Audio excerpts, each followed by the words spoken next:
Alright, so here we have the Retro Mod Clocks Unity stamps, and those are by Samantha Walker, and these ones are compatible with Spellbinders matching dies.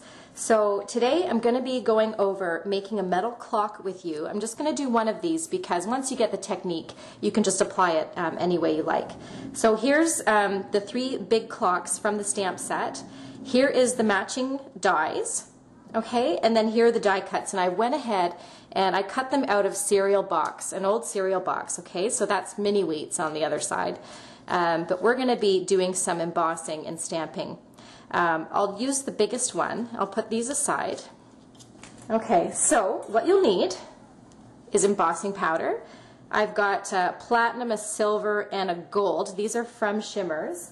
They're called Enamelz. You can use any metallic embossing powder you have. Then you'll need to gather some VersaMark, and then you'll need some pigment ink. And I have some ColorBox Q. This is a basic set. It has all the metallics in it plus a white and a black. Okay, so that is what you'll need, and a heat gun. So get your stamp ready, put it on an acrylic block. Okay, so you have that all prepared. Then let's get into our embossing. You want to have a scrap piece of paper to catch all the remaining embossing powder so you can save it. So I'm just going to apply the VersaMark. So the VersaMark is just a really wet and sticky ink, and it just is so slow drying that it lets the embossing powder stick to it for a while so that you can heat it. Okay. So that has the coat. So I'm going to be using a gold color. This is Gold Digger Enamelz by Shimmerz. Okay, so I'm going to apply that. Okay. And then just shake off the excess. Okay, and move this aside. Grab your heat gun and come down on it. Okay. So we're going to be doing this 3 times so that we get a great coating. Okay, so that is the second coat, and you can see it's ultra smooth now, and that's just with 2 coats. So the third coat will just make this increasingly smooth, but it'll also be thick enough that we can stamp into it while it's still wet. So have your stamp ready because now is the time where we're going to be doing the stamping. Okay? All right, so one more time, embossing. Okay, grab your VersaMark ink and get all those pieces. Okay, one more coating of that Gold Digger Enamelz. Okay, shake off.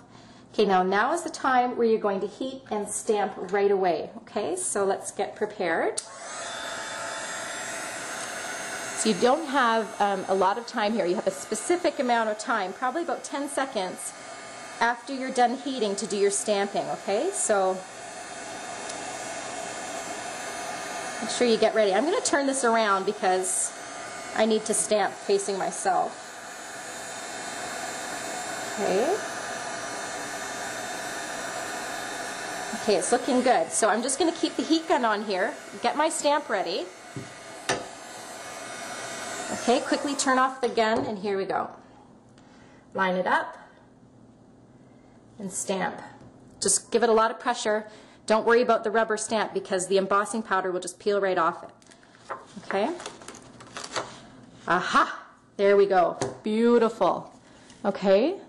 There you go. This looks so neat. You see how there's no embossing powder left on the stamp.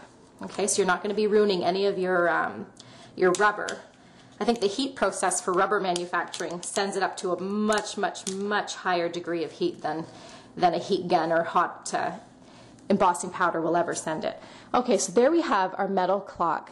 Last step is to take your metallic inks, and I'm going to choose a darker one, maybe this bronzy color.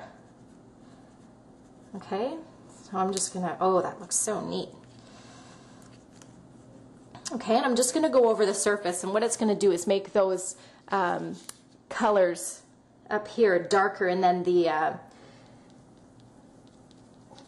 whatever's in the crevices, that's not going to get a lot of color. So I'm going to apply it to the whole clock here.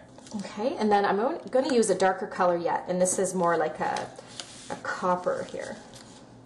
Okay, just in certain areas.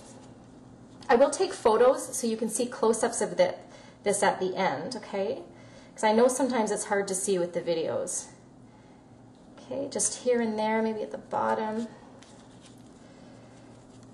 Okay, this is looking really neat, and get those little things here.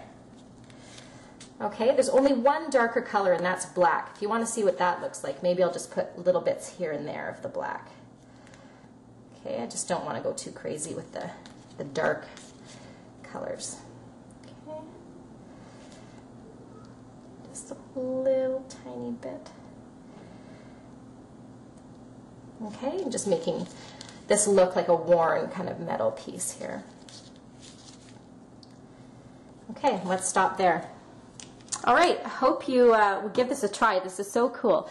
If you don't happen to have the Spellbinders matching dies, you know, you can cut out, so stamp first your clock onto cereal box board, cut it out, and get the frame, and then just work away. Here's the other dies. So really, you know, they're pretty simple shapes to cut out, and then you just go ahead and do the technique without the dies, but certainly looks pretty cool. All right, thanks for watching. Stay tuned for pictures.